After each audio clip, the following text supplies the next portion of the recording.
ഹാർട്ടിന് എന്തെങ്കിലും പ്രശ്നം വരുമ്പോൾ ശരിക്കും എവിടെയാണ് വേദന വരിക? നമ്മൾ പറയുന്ന ഇപ്പം ലെഫ്റ്റ് സൈഡിലാണ്, ഹാർട്ട് ലെഫ്റ്റിലാണ്, അതുകൊണ്ട് ലെഫ്റ്റ് സൈഡിലായിരിക്കും എന്ന് പറയും. ചിലർ പറയും സെൻട്രൽ ഭാഗത്താണ്, ചിലർ ഈ കൈയുടെ വേദന ഇങ്ങനെ എക്സ്റ്റെൻഡ് ചെയ്ത് നെഞ്ചുവേദനയായിട്ട് മാറും എന്ന് പറയാം. എങ്ങനെയാ, എവിടെയാ വേദന വരിക?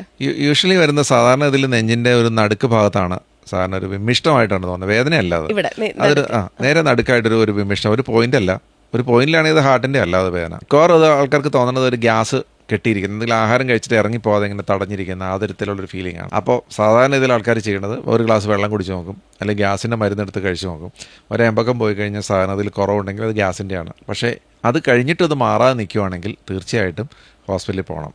പ്രത്യേകിച്ച് ഇങ്ങനെയുള്ള വിമിഷ്ടം വരുന്നതിൻ്റെ കൂടെ വേർക്കുക, അല്ലെങ്കിൽ നമുക്ക് തലകറക്കം പോലെ ഫീൽ ചെയ്യുക, നെഞ്ചിടിപ്പ് പോലെ ഫീൽ ചെയ്യുക, അങ്ങനെയൊക്കെ എന്തെങ്കിലും ഉണ്ടെങ്കിൽ നമ്മൾ ചെയ്യണം. എപ്പോഴും നെഞ്ചിൻ്റെ നടുക്ക് തന്നെ ആവണമെന്നില്ല. ചിലപ്പോൾ അത് വയറിൻ്റെ മോൾഭാഗത്തായിരിക്കും, ചിലപ്പോൾ അത് കഴുത്തിലായിരിക്കും, ചിലപ്പോൾ അത് ഷോൾഡറിലായിരിക്കും. ചുരുക്കം ചിലക്ക് അത് നേരെ നടുക്ക് പുറകിലൊരു കഴപ്പ് പോലെ ഫീൽ ചെയ്യും. സാധാരണ ഒരു കഴപ്പെന്ന് പറയുന്ന ഡിസ്ക്രിപ്ഷനാണ് കറക്റ്റ്. അത്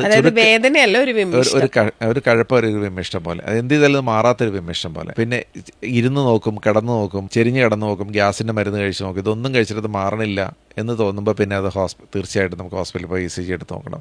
ചുരുക്കമായിട്ടുള്ളവർക്ക് കയ്യിൽ ഷോൾഡറിന് മാത്രം ഒരു കഴപ്പ് പോലെ ഫീൽ ചെയ്യും. ചിലർക്ക് നടക്കുമ്പോഴായിരിക്കും ആ കഴപ്പ് പോലെ ഫീൽ ചെയ്യുന്നത്.